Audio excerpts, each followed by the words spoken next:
Welcome to the Origins Podcast and the Origins Project Foundation.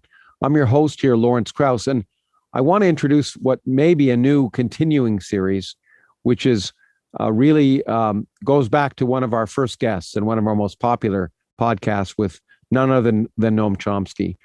I asked Noam if we could periodically update our discussion by talking about current events. So here you go.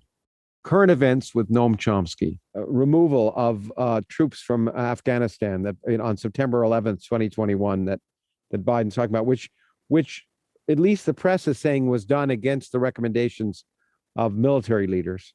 What do you make of that? Well, my view infuriates most of my friends.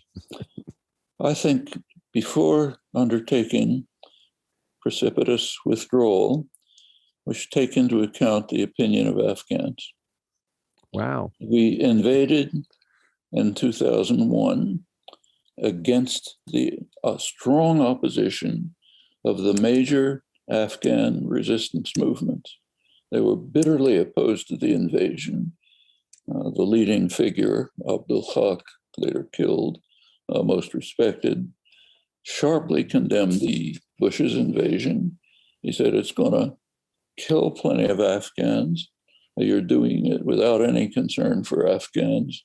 You want to show your muscle, make sure everybody's afraid of you. It's going to undermine our efforts to overthrow the Taliban from within, which is what we're slowly achieving. But you just want to show your muscle. It was a brutal, murderous invasion, had a devastating effect on Afghanistan. They want to get rid of Al-Qaeda, small police action, probably with the cooperation of the Taliban would have worked. The Taliban wanted to get rid of them. That would have done it. But that way you don't show your muscle and frighten everybody. All right, Afghans turned into a wreck. It was a wreck before, worse wreck now. There's something that happened in the late 80s, which you're not allowed to talk about. In the late 80s, the Russians which was a murderous invasion. Yeah, absolutely. They were sort of finally getting their act together. Late 80s, there was considerable progress. And this is reported by very credible figures like the UN rapporteur for women in Afghanistan, a very distinguished international feminist figure, was talking about how much situations improved for women.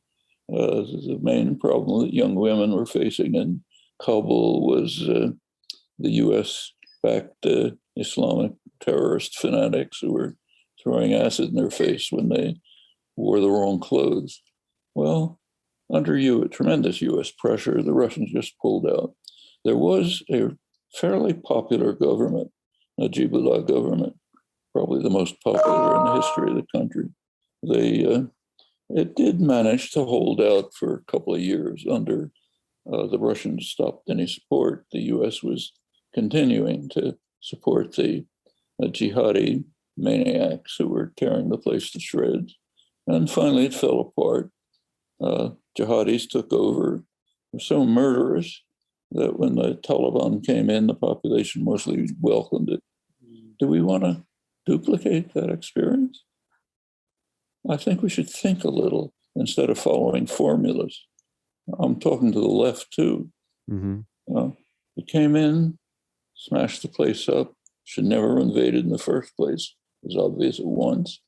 And now, are you going to allow some hope that Afghan peace forces, which do exist, will have some role in working out something that might be less destructive than a Taliban takeover, which is what's going to happen? Well, I think that's worth thinking about. And to be clear, what you're arguing, that I think, if I understand you correctly, you're arguing that a precipitous or symbolic withdrawal with no necessary immediate rationale except for the date, without thinking of the consequences, is inappropriate. So you're saying that one should think about a withdrawal that works in accordance with the Afghan peacekeeping forces themselves? Is I that what think you're arguing? we should take into account the opinion of Afghans. And They're but not what? just objects. Yeah, but Okay. what are their opinions? What right Well, now? there are Afghan peace forces, Yeah. which are, they're not strong, shouldn't exaggerate, but they exist. And they're working, trying to work out some kind of maybe local accommodations or something or other. Give them any kind of support we can. Now, actually, this pullout is not a pullout. What it means is you get American troops out of Afghanistan, replace them with mercenaries called contractors, South African killers, and so on and so forth. That's what's happening in much of the world. And keep bombing the shit out of everybody. Okay. That's withdrawal. Now, I should say, people who say we have to end our forever wars, what are they talking about? First of all, we've been at war forever, ever since 1783, so it's not a forever war. But it means we've got to do it for our benefit, because we don't want to spend any more money and time on it. We've labored to help the Afghans. Didn't work. Now we're going to get out. This has nothing to do with reality. I mean, that if we should be getting out, it's for their benefit, not for our benefit. Absolutely. You've talked about the peace Afghan forces. Do you have any optimism that that if we listen to the Afghan public and acted accordingly, that that broken country might actually resolve itself? Well, let's look back at the Russians. At the time when they were pulling out, at the time of the Najibullah government, it was predicted by everyone they'll just be overthrown in no time. Well, they hung on for a couple of years, even though they were under sharp attack by a major military force backed by the United States, and they were getting no support. Well, that suggests something. If we could get a government that's acceptable to some sector of Afghans, if it could work maybe at local accommodations, other arrangements, maybe work something out, maybe there's a possibility. It's a long shot. It's a long shot. But we can't disregard it, I don't think. Yeah. Well, okay, given it's a long shot, what do you we can have a discussion later on about this. I don't know whether you want to make a prediction. What's the prediction, assuming this quote unquote pullout happens September 11th? What do you predict for the next year or two or three? Don't claim any expertise in this, but from all the information that seems to be available, the Taliban will take over. The Afghan army will just collapse the way the Iraqi army did as soon as a couple of people started coming in pickup trucks and aiming guns at them. They just ran away. That's the US created army. I doubt that it'll be any different in Afghanistan. Try to create an army the way we created. It's not going to be an army. So I presume they'll flee, collapse, hand over their guns, something or other. Pretty soon the Taliban will take over.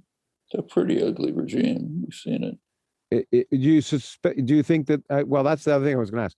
You don't think there's been any change to the Taliban? You think once they take over, it reverts back to what it was before? Well, there are reports that there are changes. I don't know. I think you really have to be on the ground to know that.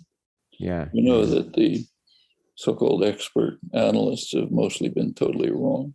Yeah. Okay. Well, it's that. Not. Yeah. It's certainly not an optimistic situation in any way, and the likelihood of the interesting thing is, I mean, of course, trying to go beyond the U.S. media in any way is sometimes difficult. But the reason I asked you is what the Afghan people want is that I can't find sources. Well, not as to be fair, I haven't worked very hard to find them, or hard enough, but I really have no idea of what the Afghan people want at this point, based on anything I read. I don't think anybody does. First of all, if you take polls, They don't mean anything. Yeah. I mean, if you take polls to a population that's terrified, Yeah. what does it mean? They'll tell you what you want to hear.